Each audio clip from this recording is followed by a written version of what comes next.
Welcome to the conversation.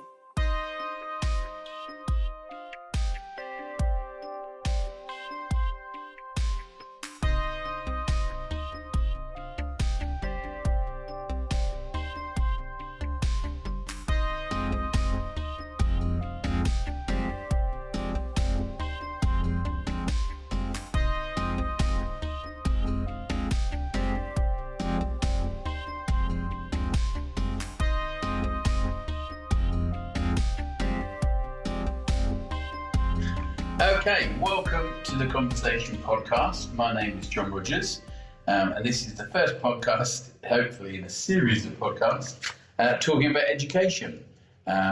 So, I'm here with my co-host, Sarah Taylor. Sarah, introduce yourself. So I'm Sarah Taylor, and I'm a teacher of English and the arts. I also feel very passionately about the need for more conversation in education, which hopefully this podcast series will provide or instigate. Well, let's hope so. And what we wanted to do today, by way of introduction, was talk about the Conversation Project, which I launched about a year ago now at our school. We both teach at a school in Penzance in Cornwall called Mounts Bay Academy. And the Conversation Project, I mean, I don't know how much you know about this, Sarah, but because were you even here a year ago?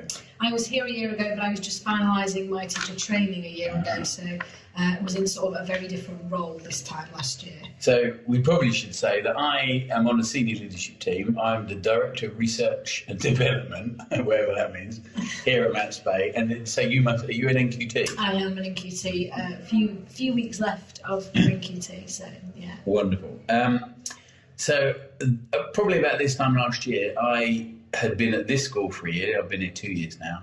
And I have come to the realisation, because I've been a teacher 20 years, that my favourite parts of CPD and meetings is always when professional colleagues get time to talk to each other.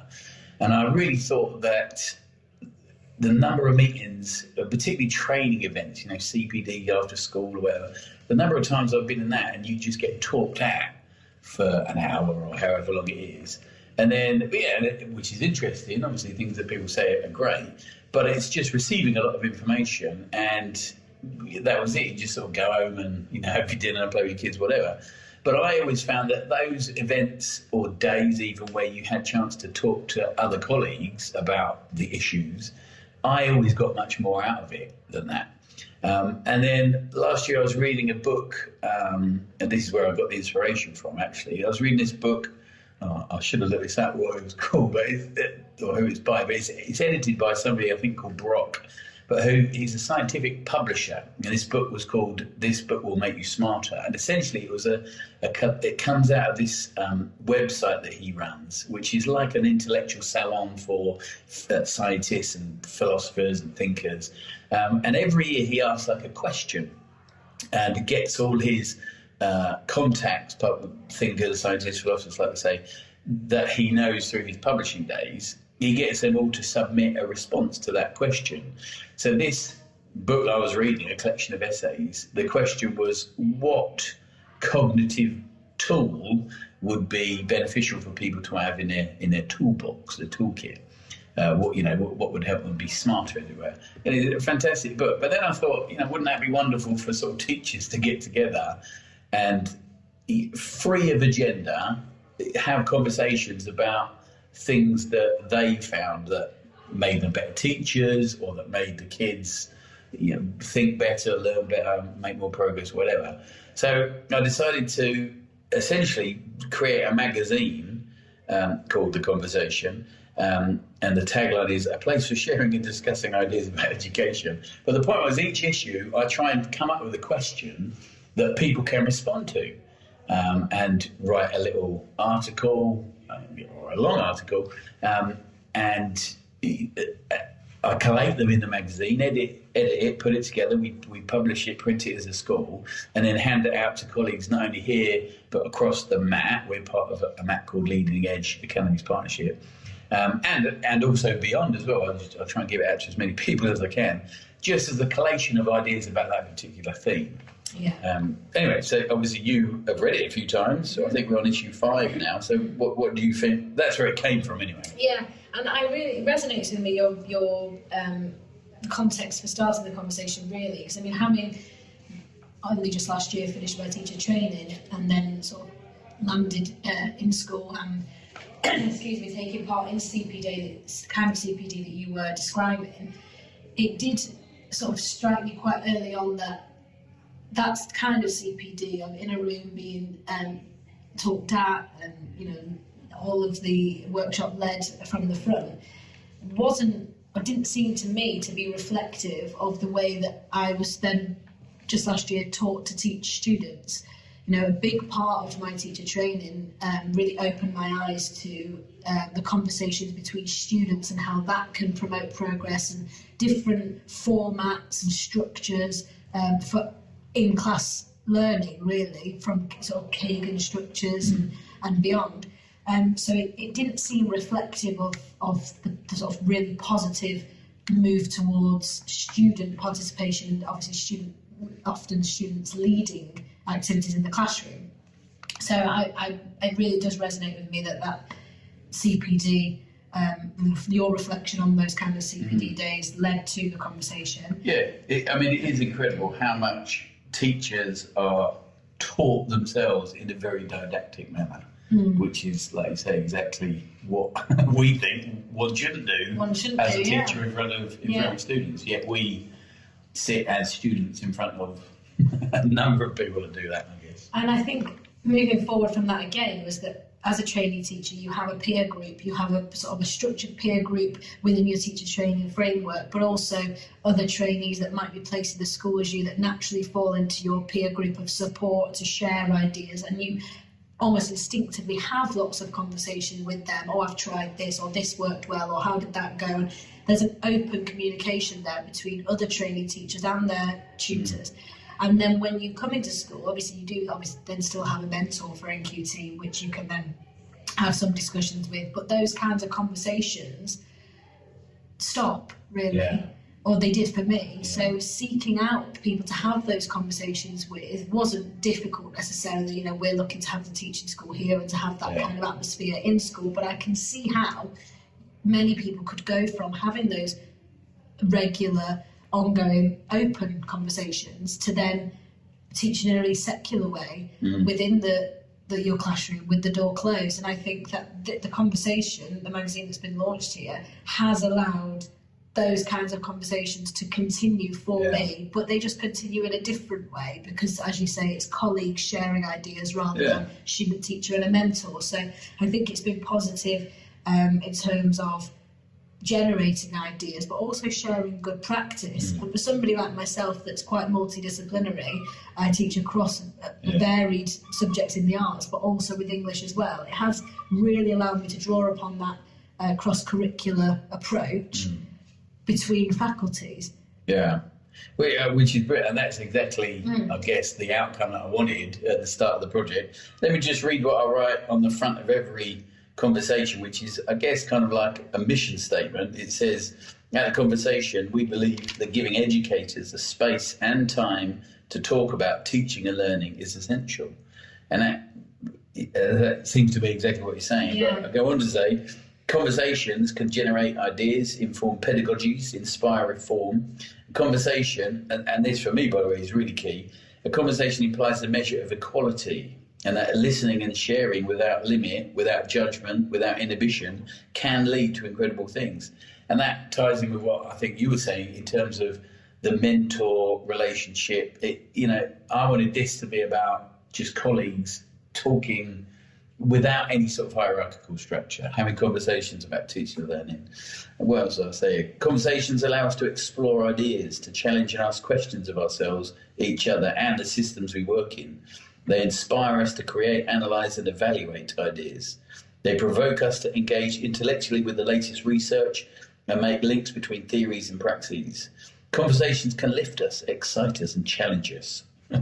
Anyway, that's what I've written on the front. What do you think about that? Yeah, to pick up on your point, on building on research and engaging with that research, that's something that I do actively, which is a continuation really of teacher training, but that I know many colleagues do. And I think the being engaged and in touch with that research is fundamental. However, until you have transferred the practices of that research to your own surroundings, it is always only ever going to be hypothetical to you until it has been achieved in your setting, because we all know that every school is different, every child is different. So I think engaging with that research and sharing the research with one another allows yourself and your colleagues to try things, and they might work in this setting, they might not work in this setting, or you might have tweaked it and adapted it to make it work in your setting. So I think it allows the research, the things that you want to try out, to become more than hypothetical or theories. They become practice. And of course, to then feed back to others how you might have tweaked it and how you made it work for your kids in your context. And in fact,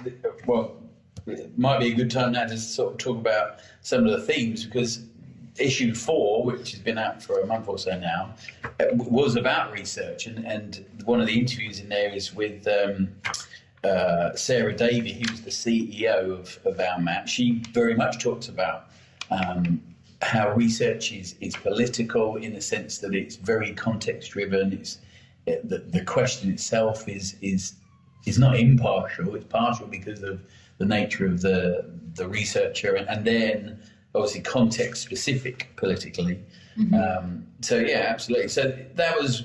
The research issue was one of the things. So what was the question? Oh, yeah. How has research impacted you? So people have written about that. And I'm just trying to think back to the other. I think the first question I asked for issue 1 was, what is the most important idea in education? And I wrote a little article about neuroplasticity in that one.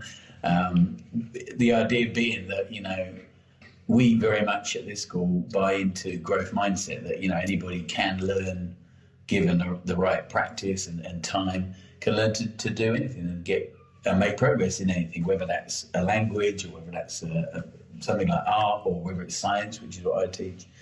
And that actually your brain, we've learned now that your brain physically changes as you learn a musical instrument or a new language or new science skills. So that's what I wrote about. The second issue was, I can't remember what should the curriculum be? No, that was it. That was issue 3. So issue 3 was, what should the curriculum be? So we called that the curriculum issue. Yeah. Issue 4 was about research. Issue 2 was, what is the purpose of education? So it was more about the philosophy of education that people have. And then issue 5, which I'm collecting responses for at the moment, which if anybody's listening to this, you can see on the website. I'll give you the details later, and respond to. It's how can schools combat social injustice? That's the issue that I want to look into for this time. But just coming back to the initial idea for this, because when I did the magazine, it wasn't just about a magazine. It was also about, exactly like you're saying, giving people the space to have agenda-free conversations. So here at this school, I put on lots of, albeit it's after school, but lots of conversations that are just, there's no agenda. It's just people that want to come and have a conversation about something can come, which has been really, really good. But I've found the instances of in corridors having chats with people has increased because of this little project. I think it's just pushed it in the direction of becoming a culture, really. Yeah. I think, like you've said, opening up, CPD time, when we have teach meets on a Friday morning, where we share good practice, I think it's gone hand in hand with that. And obviously by calling it the conversation, by leaving it open to anybody and everybody, there's trainee teachers that have written articles for it as well. I think it does almost shift the culture towards that sort of open conversation, open communication a bit. Yeah. And I think that's becoming, it's started to be embedded really. And I hope so. I hope so, because I do think it's really positive, and I don't think it's the norm in schools. This is my 4th school that I've worked at, and I would say the culture now is more like we're describing than any of my previous schools. So yeah, maybe you're right. I just wanted also to talk about the manifesto, which I've printed on the back of the magazine, because I wanted to come up with like a list of aims for the project, and I just wanted to hear what you thought about those. So the first one was, the conversation has the following aims. The first one was to encourage more conversations between educational professionals, which I think is happening, certainly here. The second one was to increase incidence of serendipitous knowledge exchange, which sounds a bit funny, but actually I heard it on a radio program. It's from business. I heard this radio show about these new office spaces where a company buys up a big office space, like a building, but then sort of rents out little bits of office space to very small companies who might be working from a home office or something, but those people might feel a bit isolated, so they can come and rent a little office space in a sort of big open plan building. And what they've found, this program was about, what they've found is that all these businesses coming and working in the same place, they would be walking to the printer or to the kitchen or the bathroom or whatever and bump into another person from a different business and just be having a chat. And these serendipitous knowledge exchanges would occur where one might say, oh, what are you working on? And the other person would say, oh, I'm working on this bit of planning consent or something from a building. And the other person goes, oh, I know somebody. And all these connections form. And so that's what serendipitous knowledge exchange is. It's like having a conversation with somebody in the corridor about, I don't know, a particular way of teaching or a particular philosophy or, a bit of research, and somebody else knows about it or feeds you in a different bit of research, or, oh, have you also read this person? And I think that happens subconsciously as well. I truly believe that we're not always aware of when that is happening. Yeah. I think that being just in an environment that is within the culture we've been speaking about, that is, forward thinking in terms of sharing ideas and, and good practice and having conversations, I think quite often we absorb information and knowledge without necessarily being fully aware that we do that. Yeah, but the point being, I guess, that you can only do that if you have a culture of sitting down and feeling free to talk to people. All right, the third one, anyway, was to provide stimuli for conversations through the magazine, which I think happens. I think it provides a structure. I think many people like a structure to have a conversation from, and I think it gives, it's not restrictive, but it does provide a format and a structure to work from, to have a conversation from. Yeah, and also people that have written for the magazine have found it really rewarding, they've told me, and quite stimulating in order to think about what how they would answer the question, which I guess. Yeah. All right, fourth one is to provide content that challenges, inspires, and provokes. Which I think it does. I mean, we've been very lucky enough. I write to people, so we get people from schools around here, obviously our school and the college up the road and schools across the mat that contribute. But we've been very lucky in that we've had various other people contribute as well. For example, Noam Chomsky was in the second issue. He wrote, not specifically for the magazine, but he wrote specifically to our school. On request of our principal, Les Hall, and we included that in the magazine, which is a wonderful article, I think, in the second issue. But we've had Sir Kevin Collins allow us to use a piece from he's the chairman of chief executive of the EEF. We've had the chair of the Education Select Committee, Robert Halfon MP, who allowed us to use him. Next issue, I wrote to John Hattie, and he's letting me use one of his research papers, actually. One of my favourites was, I've had various academics who I'll read these papers online as part of my research job, just doing a bit of reading, and find things that I really like, and I think, oh, that would go really well in the magazine, or I think other people would like it, and perhaps the magazine is a good way to get it out there. Mm-hmm. So in this last issue, Professor Ian Kinchin wrote a brilliant research article about threshold concept, which I really love.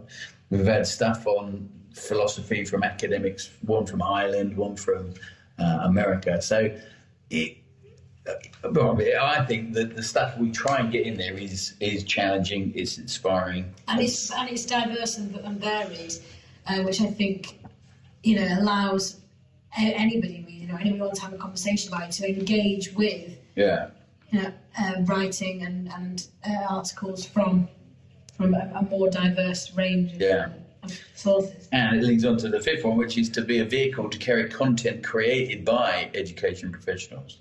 So that's good, because it is nice to be in a little magazine and you're like next to John Hattie. Oh, yeah. I mean, that doesn't have, or you're in the same magazine as Noam Chomsky.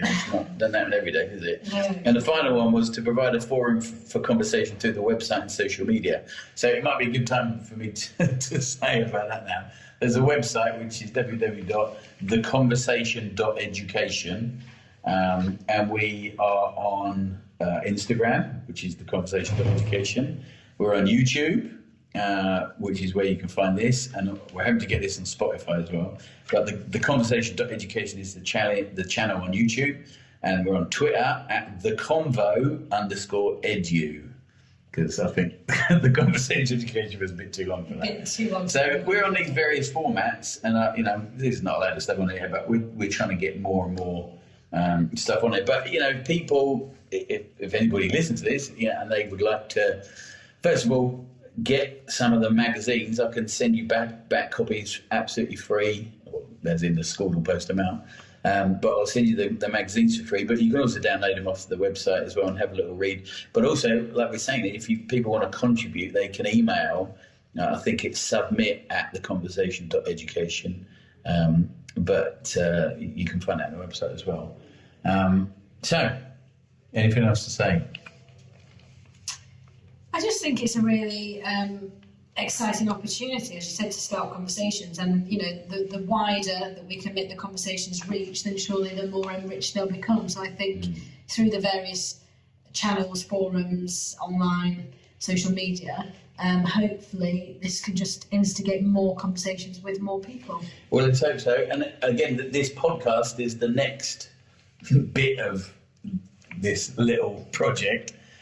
So what we're going to try and do is have a conversation weekly, because we have a joint PPA together, which is very, very serendipitous. And then, so obviously this has just been an introductory one, but what I'd like to do is perhaps take one of the issues each week and talk a little bit about that. And then, of course, get some guests in as well, and they can talk about either their articles or whatever they're into. So hopefully this series of podcasts, we've got 7 weeks left till summer. So hopefully we'll get a few out before the summer holidays, and we'll see how it goes from there. So anyway, thank you to my co-host Sarah Taylor. Thank you. And this is John Rodgers. I'll see you later.